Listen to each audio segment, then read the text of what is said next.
Welcome to Voodoo Whiskey Gaming, and this is my really late review of Life is Strange. I played it on the Xbox One. It's available on pretty much everything except for mobile. Yes, it's another interactive narrative, and yes, it did actually come out last year, but I just got around to playing it this year. Fortunately, we are getting some new releases this month. Life is Strange, I gotta say, it's probably my favorite story from 2015. You play as Max Caulfield, and to put it simply, shit gets really weird in her life. She's a photographer at a fancy art school named Blackwell, and the school has its fair share of really interesting characters, from the teachers to the students. They range from Victoria, the bitchy rich girl, Nathan, the unhinged kid, to Warren, the science geek. I'm not going to get any deeper into the story than that. I will reiterate, though, favorite story from 2015. As for the sound design in this game, I really liked it. I think they did a great job.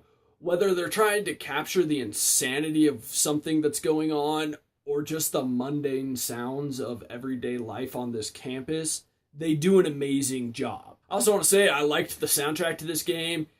It does a good job of capturing the feel of what's going on in the scenes that they're using it in. Just in general, what they do is a great job of drawing you into the world that they've created. Now, I wish I could say the same about the voiceover work. I'm not saying that it's terrible, but some of the voice actors didn't necessarily deliver on all of the lines. It's kind of inconsistent. Sometimes they sound really good.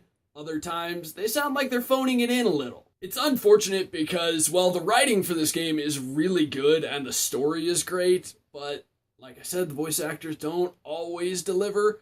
It doesn't ruin the game, though. As for the game mechanics, this is where Life is Strange really kind of stands out. While it does have your basic pick this option to say this kind of setup, where it's unique is that you can rewind time. Yeah, Max gets the ability to rewind time. It adds something new to the conversations. If a conversation ends in a way that you don't like, you made a decision to say something that you regret later in the conversation, you can rewind and change that. You can try and get a more favorable outcome. It's really very cool. This game also likes to point out the butterfly effect of something you do at one point will affect something you do later. You get the idea. Not as if that isn't standard for this kind of game. As for the controls, they worked well. You move around in your environment, you talk to people, you try and find things.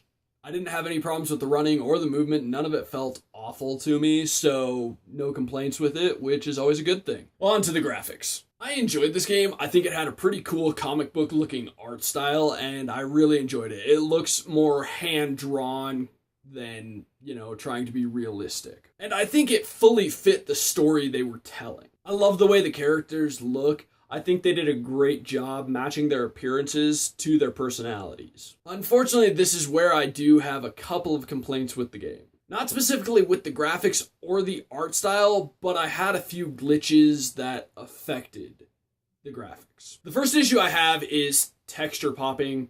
I hate it.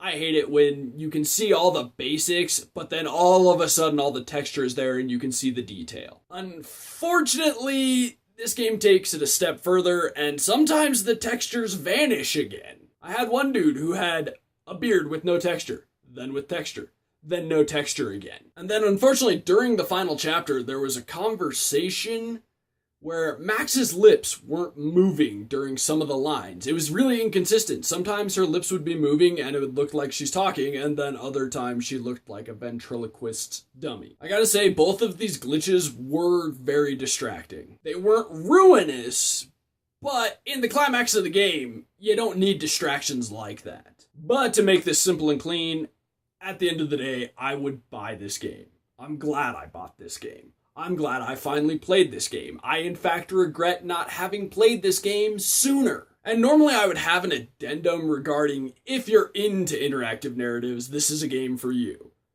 Not in the case of this game. Just buy this game. It's a great game. Okay, so in the comments below, why don't you tell me, if you had the ability to rewind time and save yourself from saying stupid shit, would you? Thanks for watching, and if you enjoyed the video, please hit that like button, and if you like what I'm doing in general, share or subscribe.